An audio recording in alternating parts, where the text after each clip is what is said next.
All right, we got the Pfriem. It's a Mexican style lager, which we're anticipating this is the new trend now since we're seeing quite a bit of these everybody's spiking. got one yeah, now. so just like tropical or hazy or juicy. Yeah. Now it's got to be a Mexican style lager. I know. But that one from Full Sail was really good, and that Three Creeks one was really good. Yeah, true. So let's see what we got. So yeah, these guys are from Hood River, Oregon. This is 4.4% alcohol by volume.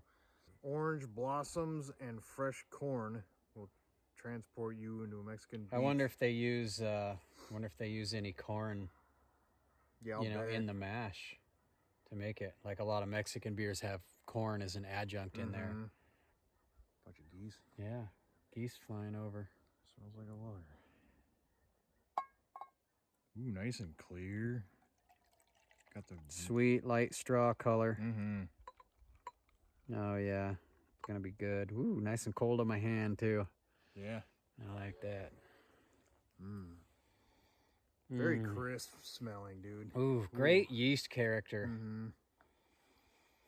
I don't really get the corn in the aroma or the orange or anything, but I just get real good, clean, yeasty, lagery character out of it. Like it's badass. Yeah.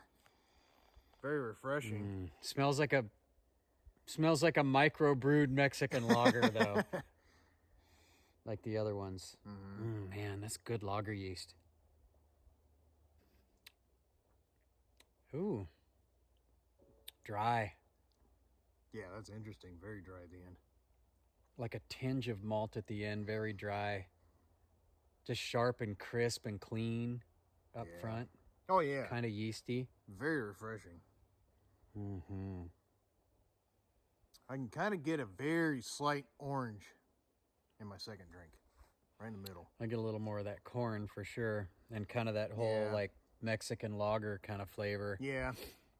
You can tell it's a craft kind of lager though, and not like a big old institutional cheap lager. You know, you could tell like it's really well done with good carapils and good lager malt, you know. Absolutely. Or I mean Pilsner malt. Very clean and crisp. A little bit of maltiness. Yeah, in the middle and at the finish. Yeah. And the dry out at the end is crazy. Super fucking dry. Yeah. Never had a lager that dried out so much. No, I mean you get a little lingering flavor from it, but it's like like the seltzers. You know, just boom, just die. Shit. Good call. Fuck. Nice and just highly carbonated and awesome just to have and hang out and just have a chicken Caesar with it or something, you know? Some barbecue. Nice cold sandwiches. Fried chicken sandwich or something with some spicy aioli and potato salad, you know? And this is just like a good, like, out in the sun kind of beer. Oh, yeah. Well, yeah, beach beer and lounging. Woods. Yeah, absolutely. Fuck yeah. Major thumbs up on that. Yeah, picnicky food, sandwiches, paninis, seafood salads. Yeah, tunas and stuff. Fuck yeah. Be really good with this. Yeah, it would. Salmon. Fish tacos and you know, fajitas and chips and salsa, like blue corn chips and real good fresh salsa and rock shrimp quesadilla. Oh, yeah. Good with our burritos tomorrow. Yeah, it would. So get a little spice in there. No shit. Wash it down with this. Yeah, it'd be good with some hot sauce. And these guys, dude, everything they make is so solid. Oh, yeah. Never been let down. Nope. And